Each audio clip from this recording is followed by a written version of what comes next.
This is Vegeta This Sasuke Zero, this is HN5353. and we're done with abridging. We're done with the whole community because abridging's dead. Yeah, and unless all of you go up and pick up all the little tiny pieces and put it back together, I don't think it's coming back. Mm, So, you might want all of you fans of Team Four Star and all of you might want to move on with your life because according to them, there is no community.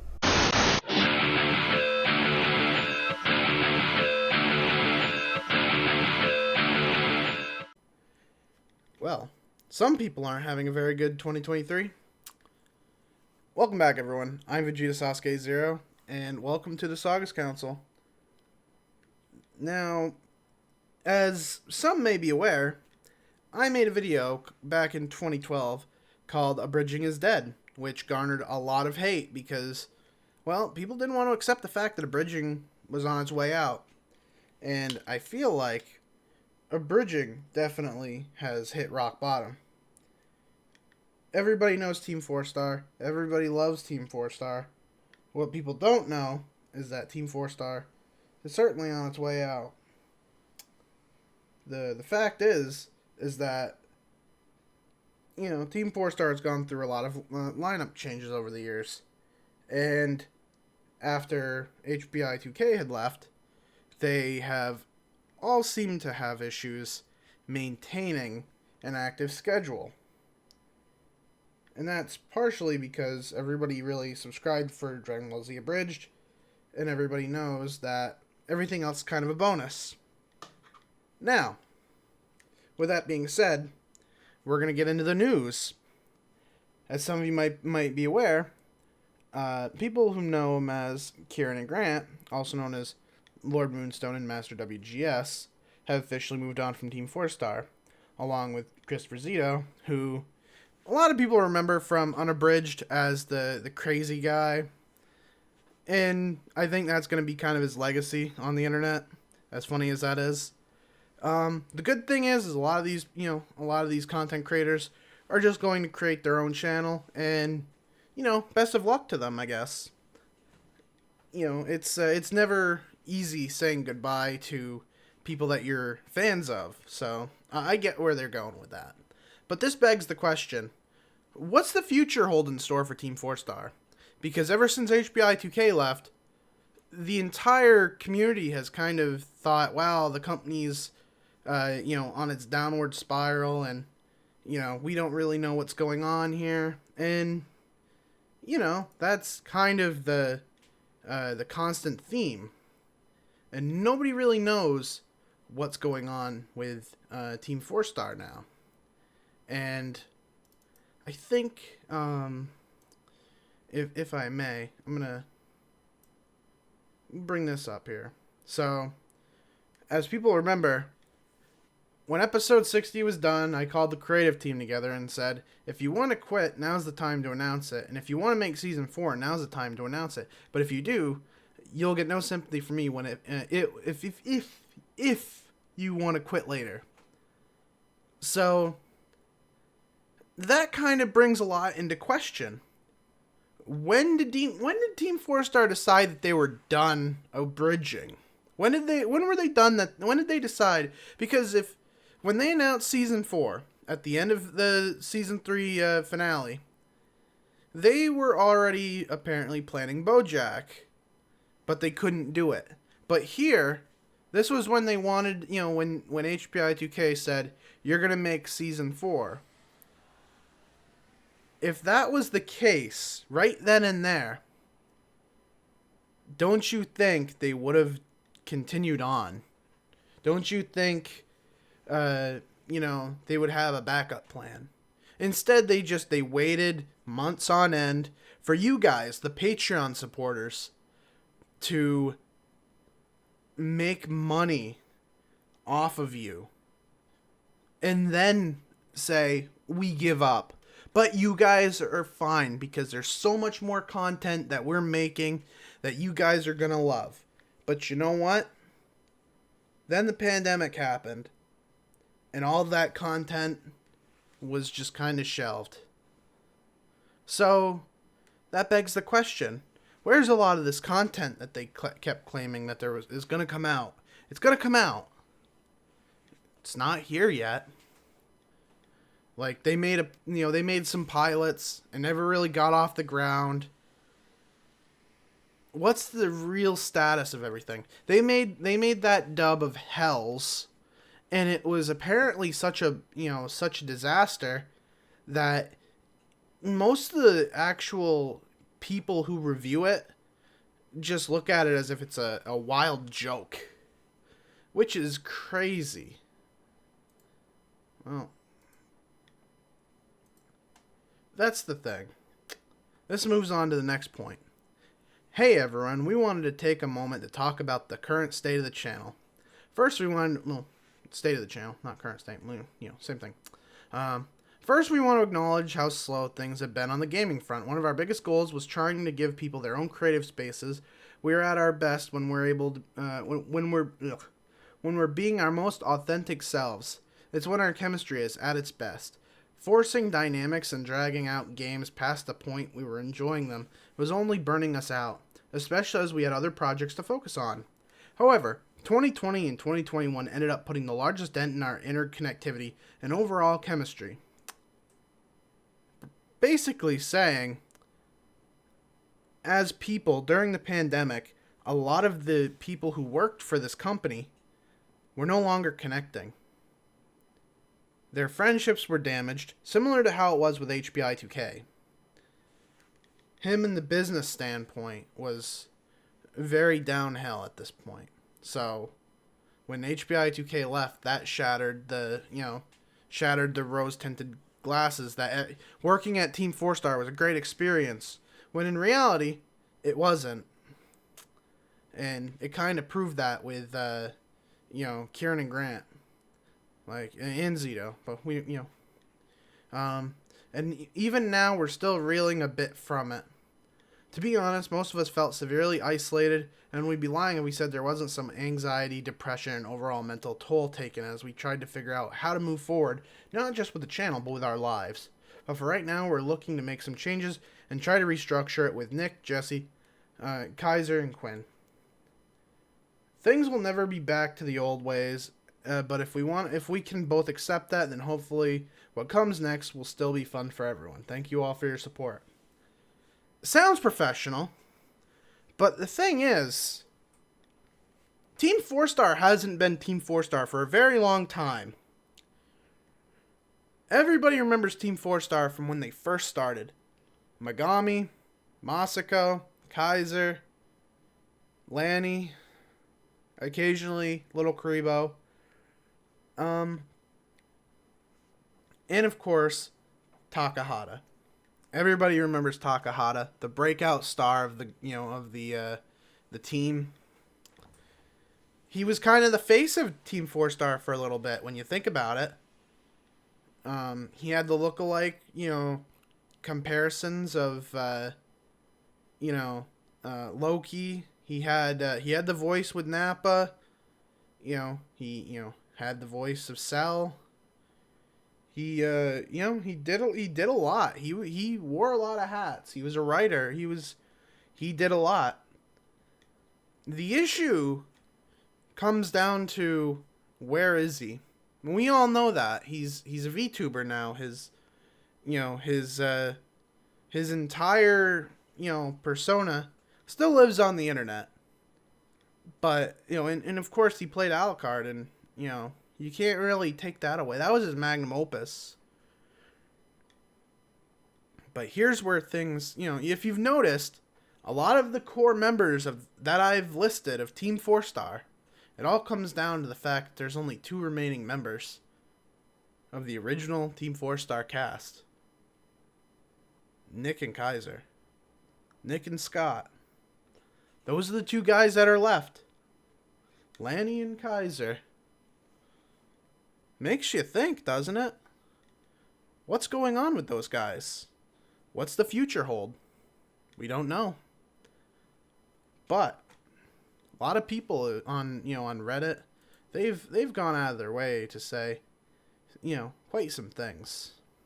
I feel now officially the TeamFourStar that we knew years ago is dead. Not DBZA. The channel itself. Similar to The Simpsons or any show or brand that runs too long, it's now officially gone. It's not official gone until all or most original talent is gone. Like I said, the talent's been long gone. Tebow was its last hurrah, long before the finale of season 3. Tebow, from my personal understanding and from my guess, Tebow sounds like something that HBI 2K came up with to give them time to figure out what they wanted to do. Because a lot of people don't remember this. Because a lot of people weren't around at that time. Back in the day, HBI 2K was the one who created, abridged contests. He was one of the first ones to do them with the Pass Gas competition. And a lot of people I don't think they really understand it, but, this almost mirrors that. I think it might have been around 2008. I'm not sure. I don't remember. But, almost 8 years later, it was 8 or 9 years maybe, he mirrored that with TeamFourStar by doing Tiba. That's the thing. HBI 2K has always, and I mean always, rallied for the small guys. He has always wanted to give Abridging back to the fans. Make them the next generation. And a lot of people will be very upset that I'm even saying that, but that's the truth. I'm sorry. If you guys don't understand that or don't appreciate that, then maybe you're not fans. Maybe you're not fans of Abridging, you're just fans of TeamFourStar. And maybe you're not, and some people aren't TeamFourStar fans and they're just Abridging fans and they watch TeamFourStar because they're the big numbered YouTubers at the time. And, some people are saying, I don't think they're dead at all. It's just in a lull. Loving the creator commentaries, and I really hope that Unabridged comes back. And a lot of people are kind of saying, no, they've, everybody's like, oh, does everyone, Kaiser himself saying, does everyone just forget about X Minutes or Magic Time Wizards? Those other animated shorts we did? Talkcast Pod Show? Now, that's the thing. A lot of people are, I think TeamFourStar is really bad at conveying the messages. What is this? Yeah, this guy's got it right. The hug box is strong with you guys.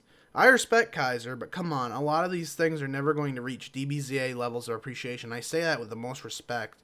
Fans gave it a fair try, some liked it, some didn't. And that's a fair estimate. Some people like TeamFourStar's other content, some don't. And you can't expect everyone to like the same thing. And even even Kaiser said, in the ending of DBZA video, he said not everyone's going to like everything. And I agree with that. But what you see is what you get. And, TeamFourStar have not been very transparent with the fan base for a long time. I want to be supportive of TeamFourStar. I think that they've got talent. They've got the ability to be something. But the branding, I think, makes it hard. The respect that TeamFourStar has given to Toei Animation is kind of a double-edged sword. How do you really move forward with something like this? Toei, they did the cease and desist years ago. And they were, apparently TeamFourStar was funneling the money through Funimation to keep them safe. But now that they're not doing, Dragon Ball Z Abridged, and Funimation no longer exists, and it's only Sony now, where do you really go from here? It's a hard thing to really gauge. But I digress. Let's look here again. So I guess TFS Gaming is basically dead. Yeah, I mean, they explain they're gonna rebrand, or not rebrand. Sorry, they're gonna re uh, you know regroup and rethink. This is an interesting one here. This guy's got it. I don't know who this guy is, um, but apparently he watched our video and he knew the date, which is props to him. It says the Sagas Council said in 2012, Abridging is dead. TFS has been creatively bankrupt long before Season 3 ended. Ben just held it together with glue and duct tape. From the commentary, you can tell Scott's honest feelings for the show, but Nick feels tone-wise very confused. All other cast members feel very distant from the project because they all moved on, while Scott and Nick somewhat reminisce about the good old days. From what I can tell, Scott still has a big love for comedy, as implicated from his recent upload on his personal channel. But as far as TFS goes, it's a dead brand. The transition from parody to original content didn't work, and it was never going to work because they did the thing that Ben didn't want to do, and that was relay their interactions through an old, vibrant anime. This all coming from a fan all the way back from when Abridging first started in 2007. That's an interesting comment. I think that that's a very strong comment. Honestly, that's nail on the head. I'm trying to keep this video short, but I'm looking at the timer and I'm seeing it's already a long video. So, let's move on, shall we? Yeah, okay, we already seen this. Yeah, the hug box thing, like, you know. But, I don't know.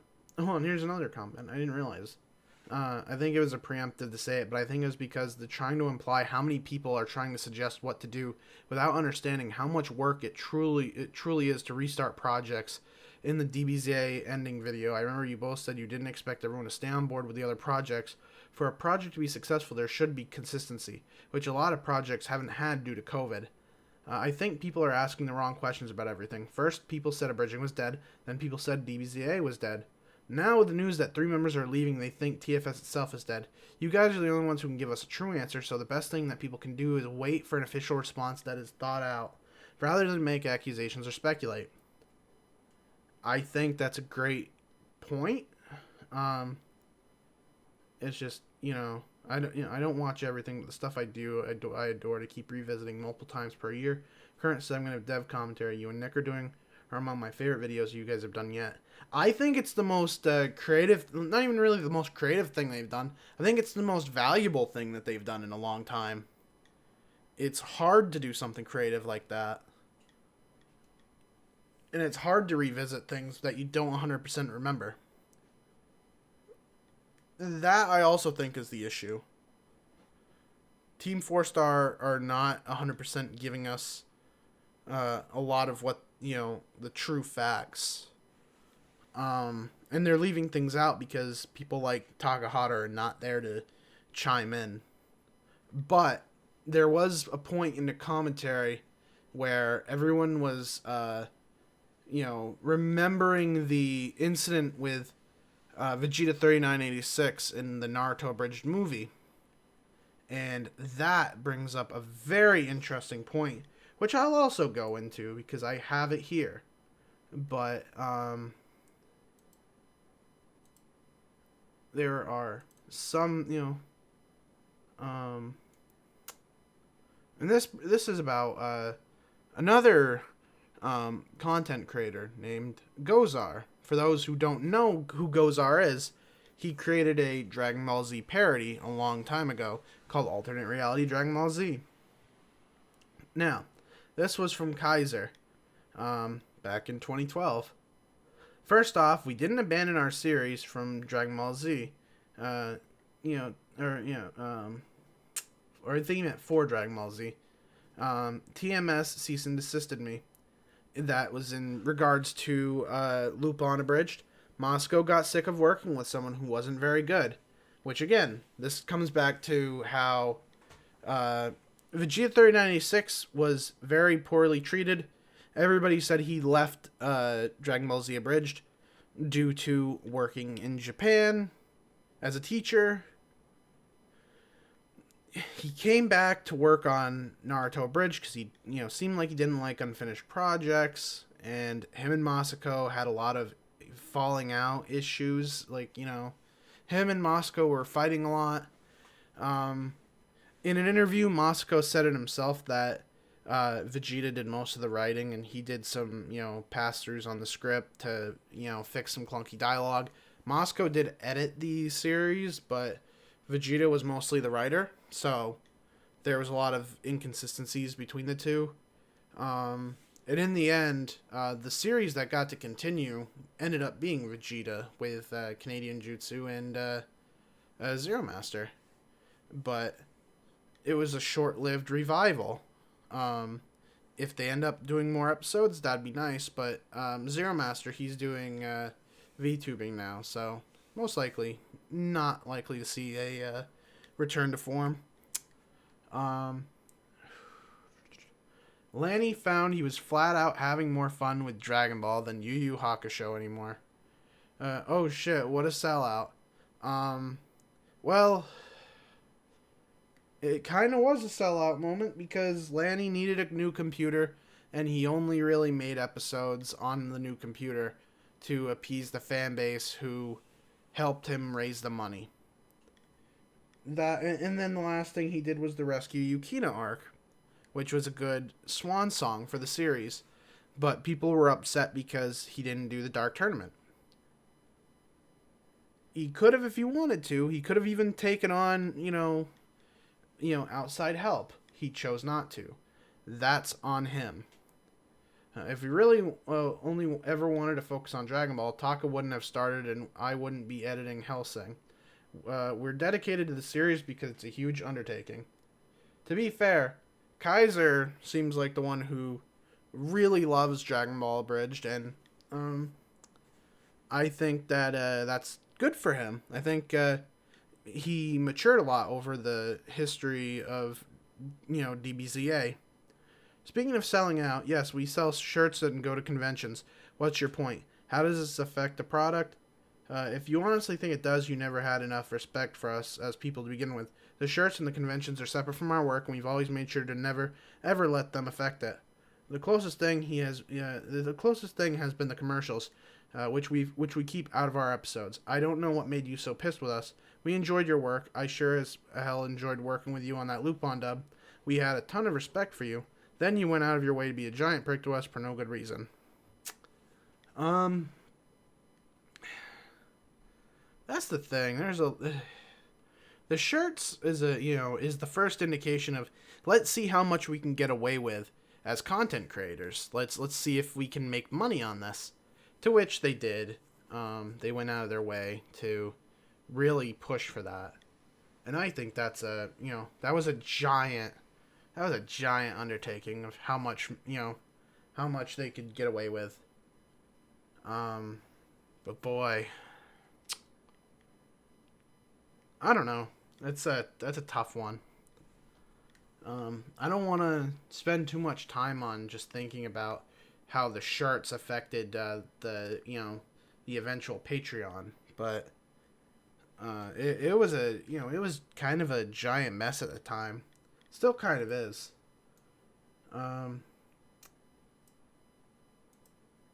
Who are you trying to fool? You never had a single ounce of respect for me. You just pretend to keep you just pretend to keep up with the pathetic ruse, so no one knows what an asswipe you are. Ooh. Explain to me how a large and well-known group of parody makers can get together and make a series, then include seemingly every last bottom-feeding parody maker with at least 500 subscribers to make a cameo appearance, but not include the one person who did a successful Dragon Ball parody before them for even a single line cameo. You don't fool me for a second. You don't want to be associated with me because my series lacks any and all visual effort. I'm the crude backyard Family Guy humor, while you're the group of so-called writers. In case you haven't guessed it already, I'm a bitter, pissed-off man. That's why I have no respect for you or your talentless group. That's a tough one. There's some other stuff here. And I'll bring that up because Kaiser mentioned he's a very big fan of alternate reality. So let's bring this up. TFS is shipping Goku with Cell. And where have I seen that joke before? Gozar. And that is a, that is a tweet. That is a thing that exists. And a lot of people probably don't remember a lot of these moments, in the, in alternate reality. But it existed. It was a thing. It's not forgotten. Let's go to the next one. Do you have beef with TFS, or did you ever? Whoa, boy, what a first question. I think more so. They have a beef with me. This is 2014. This was 2 years after him and the Kaiser issue. I'm absolutely floored by the amount of idiocy that some people have. What utter balls to refer to TFS as an English alternative? I don't even think I need to make any comment here about that. Another one. Let's see. Whenever someone says that Moscow X is their favorite English Goku, I feel like I want to pass a kidney stone. Well, he really does not like the voice of Masako. I noticed.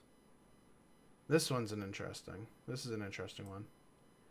After the conversation I just had with Gozar, I can see her whining. I can see why whining don't associate with him. He is the most violent anime fan ever. And I must thank you for proving my point about fans sucking on TFS's dick with your tweet to Kaiser. That's a lot of this is the thing. His series was done by this point. Why is he going on and on? He doesn't need to. He doesn't have anything left to prove. And that's a weird one. There are some people who, I just think it's a little weird.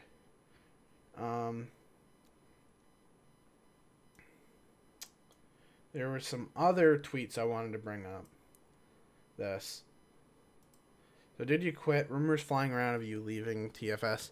And I know this bringing up HBI 2K years later is kind of a weird one. TeamFourStar is Nick and Scott's company, always has been. Everybody's heard that. Everybody's heard this, I'm sure, but the people who haven't can read it.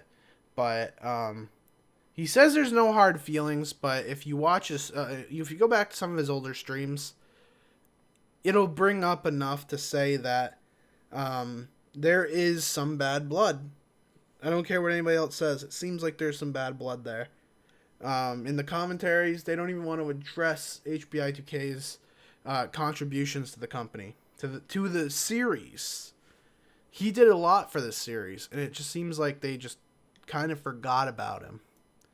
But this is a comment in one of the, on one of the videos that kind of hits hard. I miss Lanny always being around, and I still love watching his content on his channel. But I love the good old TFS gaming days with Lanny, Kieran, and Grant, plus Zito. Lanny likes to hear himself talk, though. He tended to try and take over the situation in other games, and to be kind of a jerk. Kieran and Grant apparently stopped playing with him, and I heard a rumor that when Ben left, Lanny would only talk to him through a lawyer.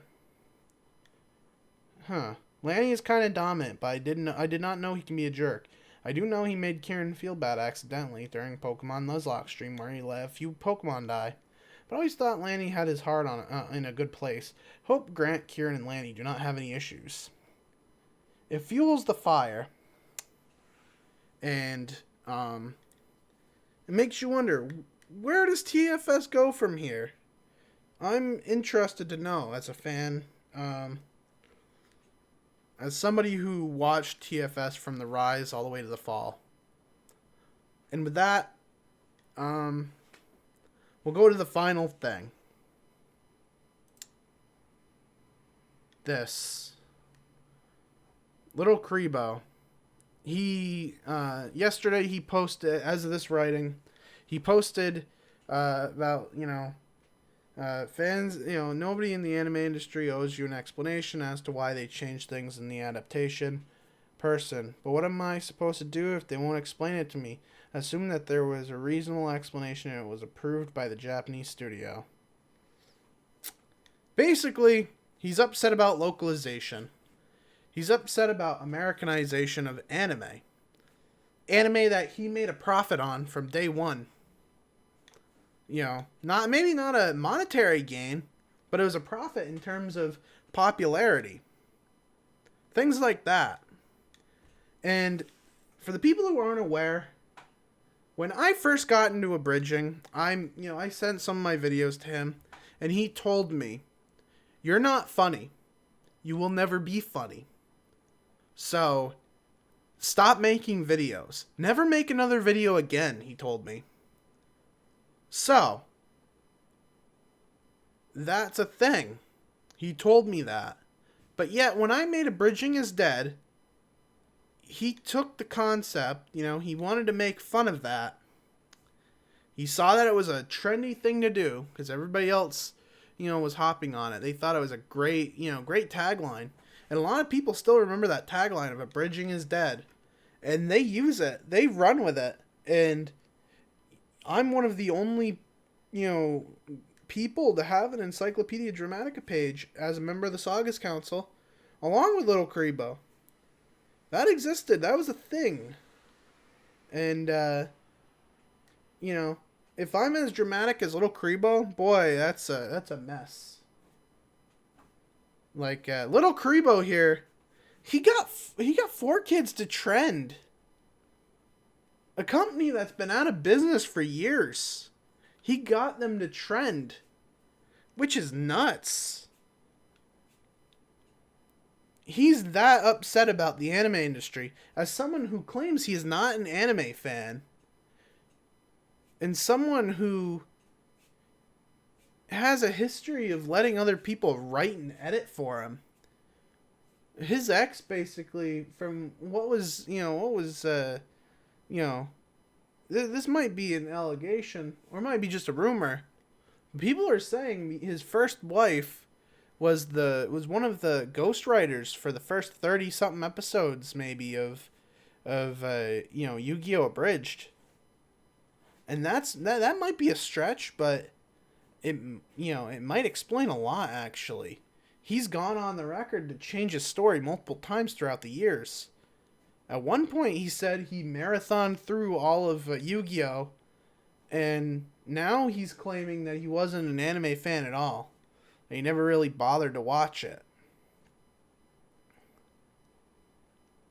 That should kind of tell you that this man is not a fan of what he's doing. He makes one video a year in terms of Yu-Gi-Oh! Abridged, cries that it's because of an illness, and then, doesn't care that he's not following up on his Patreon rewards. Instead, he's able to spend time sitting on his ass, playing video games on stream, or watching Netflix. But editing's too hard. He had to hire an editor until his editor got called out as a manipulative and abusive ex. That was when videos really slowed down. Was when One Kid's Entertainment, who is, known for having issues with me as well, was called out and, admitted to allegations of mental abuse. Or like how he, as in LittleKuriboh, was associated with someone like Azure Crow, who was a alleged groomer, and say what you want, the fact that he LittleKuriboh hangs around with these people, and he's friends with them, and he has them in his series, that leaves a really dark stain on his legacy. But today, LittleKuriboh really, just by saying these things, he's really torched his own legacy. Look at this. It's been said a lot, but guy who got internet famous for his Abridged series that often made fun of the bullshit Changes for Kids did come out and saying studios can just change and adapt the work for no good reason, and fans are entitled for wanting it to be more accurate is amazing. The transition from I am in the fans camp to make my initial media to I am growing to the point where I need to potentially lean on the thing I was skewing to continue to grow is brain poison. The truth. But then as soon as he started and being thrown a bone by an establishment he likes, so many others just became the establishment. Expect to be blocked. He is one of the most notoriously thin-skinned people in the community. As a Yu-Gi-Oh fan, I agree they massacred this scene. You know, the draw a monster card scene. For the people who don't know, I actually think he might have actually made that scene worse.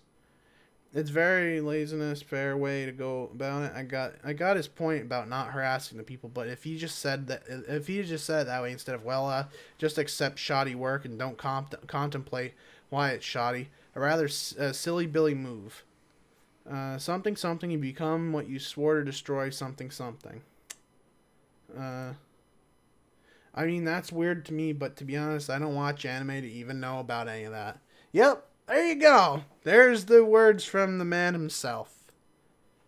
He added a trigger warning and apology disclaimer to many of these episodes. He just changed, alas, and this attitude is consistent with the change. A part of me thinks a lot of anime and game localizers are really tightly knit with his sources of employment, and he has to stick his neck out to increase his hiring frequency. Just a gut feeling. Beware of men that have profile pics like this. Yeah, okay. Should I go full pit sniffer and reply with the following? It uses all characters, so I need to reply to with this. Okay. I missed 4 kids at this point. It was a simpler era. Pretty sure he was talking about harassing people in the industry, not just criticism. Yeah, but that was before. I'm talking about what they're doing now. God, he went to be in that inner circle so bad. I used to have a friend who was the same way, simped hard for Funimation, and always tried to get noticed by them at conventions and stuff. That's because, in the 2010s, there was apparently a contract with Funimation that barred you from being able to appear in fan-based parodies because TeamFourStar made those videos at the point where they were so well done and they were almost excused as official dubs in some cases because they sounded professional. That one example that keeps getting brought up to drag an entire industry. Sure, point out the differences and say you don't like them, but my tweet is about harassing and demanding explanations and how it's better to not make assumptions about adaptations. He's a pro voice actor. He's been in a few dubs. That's it. You know, if his point across was there's no reason to harass people or changes you dislike, he sure could have made the better choice in the words. And since LK has been for quite some time around, I doubt he didn't know better. Get money parodying some, then pull up the ladder to avoid the competition.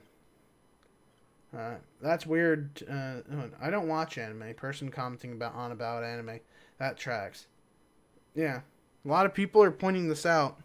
He's very hypocritical. I don't know if you guys noticed that yet.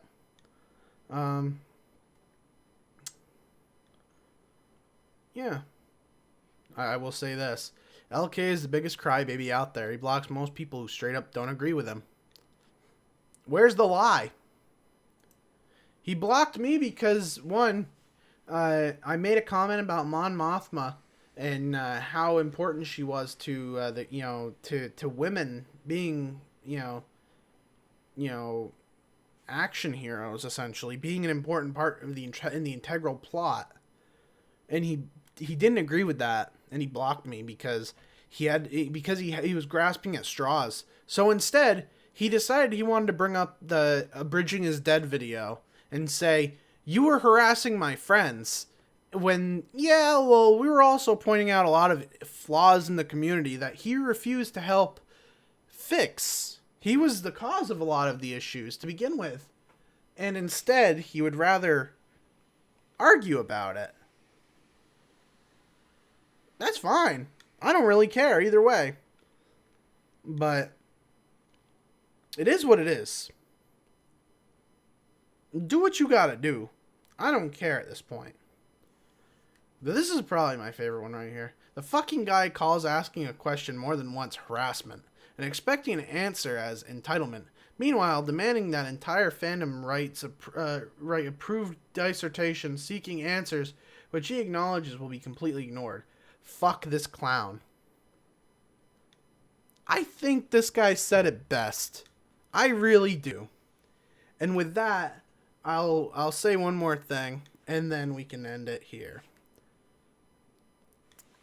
There are places, there are forums that look at LittleKuriboh and TeamFourStar as if they're giant lol cows.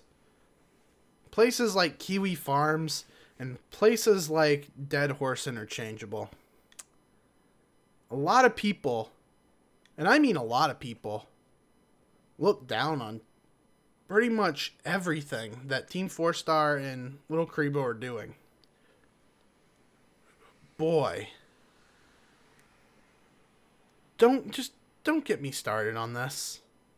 I feel like I've said my point. But going back and covering both of these things, I'm sorry this is a long video. I don't know if anybody's actually going to watch this, but if you're a fan of any of these people, don't give them your time and effort. Just don't.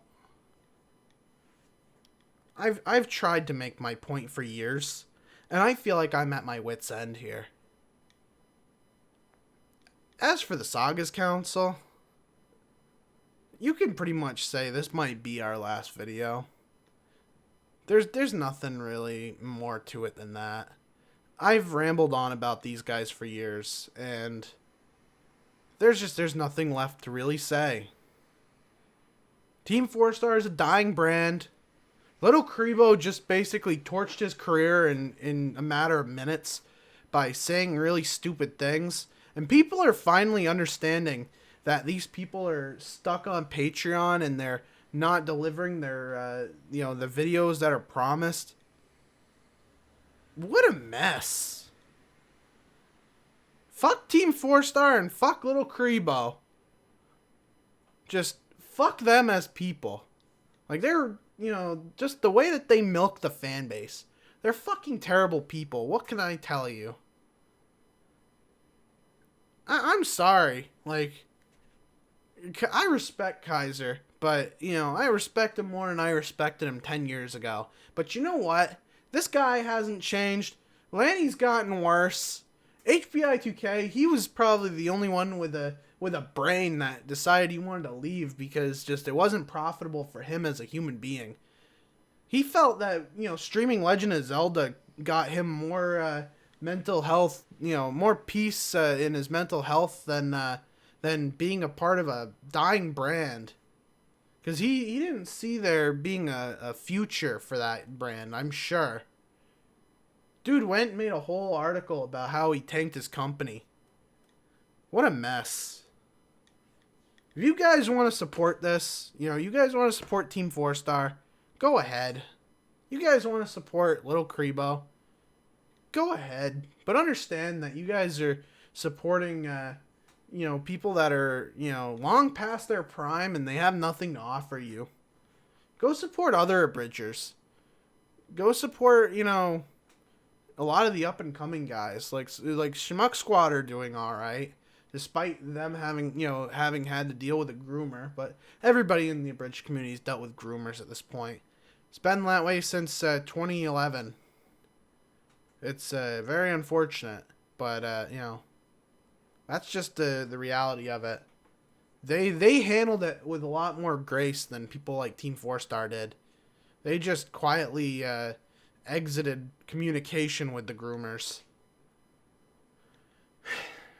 Anyways, until next time, if there is a next time, this has been the Sagas Council. I'm Vegeta Sasuke 0, and we'll be seeing you. Take care. Stay safe. And one more time for the road. Sorry about yo damn luck.